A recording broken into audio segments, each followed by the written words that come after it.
নমস্কার। তিলোত্তমার চিঠি লিখেছেন অপু সরকার। দাদা, কেমন আছিস আমায় ছেড়ে? আজ তোকে কে পড়ালো রাখি? জানিস দাদা, কত তিলোত্তমা একসাথে আজ তারাদের দেশে থাকি। সবাই শুধু বিচার চায়, চাই পাপীদের সাজা।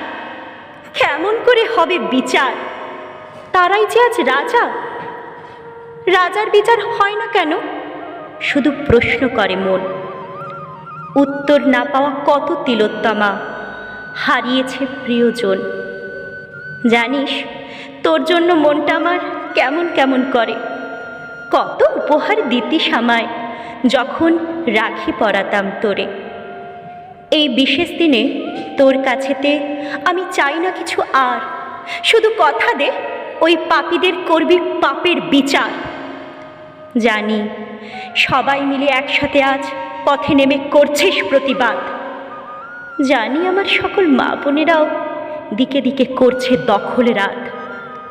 সব তিলোত্তমারা বিচার ছাড়া কেউ চাই না কিছু আর, শুধু সব পাপীদের বিনাশ করে ফেরাস নারীদের অধিকার।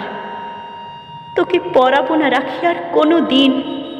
দাদা, করিস আমায় ক্ষমা, পারলে স্বাধীন সমাজ করিস একদিন। ভালো থাকিস, ইতি তিলোত্তমা।